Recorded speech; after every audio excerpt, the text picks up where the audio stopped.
Hello, welcome to this lecture. In this lecture, we are going to talk about a null check and how it is used in the case of lazy initialization.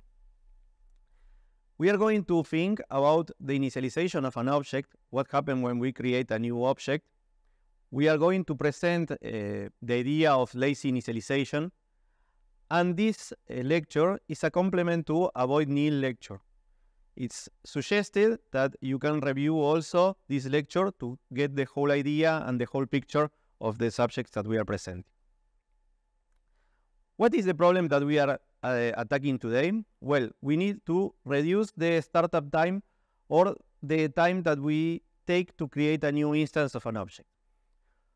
What can have this impact in the startup time? When we initialize a lot of instance variables, and we need to do a lot of calculations and allocate a lot of objects that are referred from our object, we can take a lot of time and we can take a lot of memory.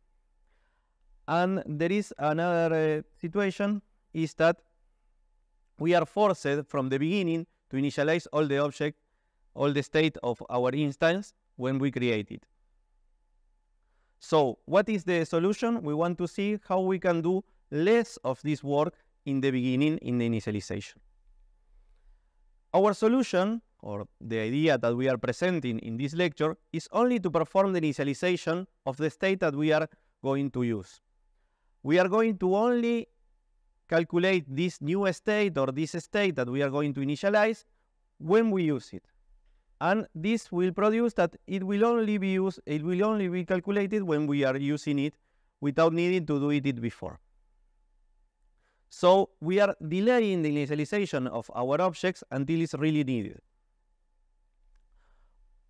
So this is the general strategy that we are going to do. We are going to instantiate our object and let all the instance variables, all the instance variables that are difficult to initialize in nil. And then when we are going to use this instance variable, we want to give it a value. How do we do so? Well, we are going to not access the instance variable directly. This is important. It's an important thing that we will have to have in mind. We are not going to use the variable directly, but we are going to use an accessor method to access them. Also, an important thing is that in the initialization time, we are not going to do nothing in instantiation time because it's what we want really to do.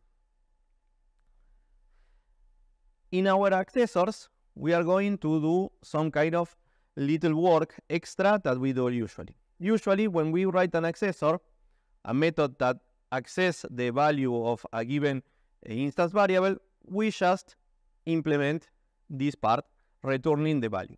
In this case, we are going also to check if the instance variable is nil, and if it's nil, we are going to give to it a default value, like in this case.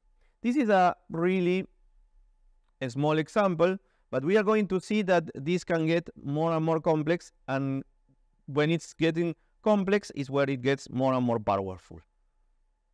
For example, in this other example, we have a better use of the lazy initialization. Basically, we have a complex calculation to get the value of our instance variable. As we can see, it's sending messages, it's doing arithmetic operations, and this can take time to execute and time to calculate. So we want to really do it only if we really need it.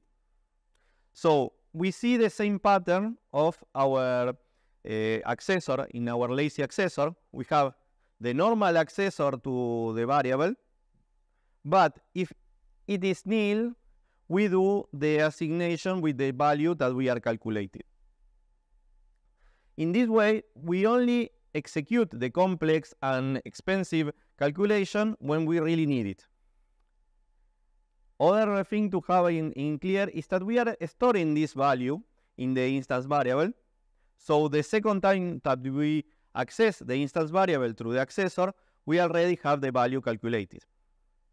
This idea of using lazy initialization can allow us to defer the initialization and store the results.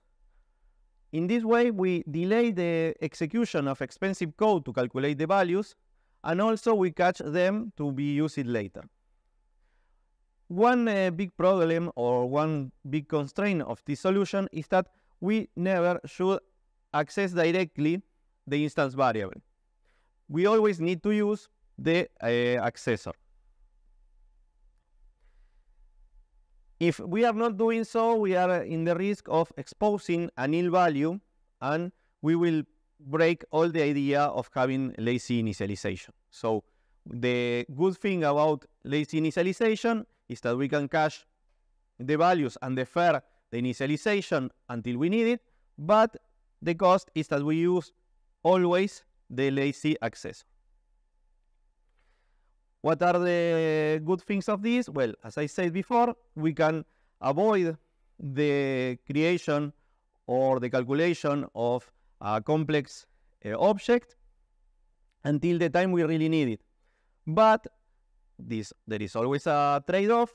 So if we use lazy initialization, we will perform a check for nil every time that we access the instance variable through the lazy accessor. As a conclusion, we can say that lazy initialization is another tool that we have to have in our toolbox, but we don't have to overuse it. It's good when we are having objects that have some instance variables that we don't use all the time, but also they are complex or expensive to calculate. So we can defer the initialization until the moment we use it.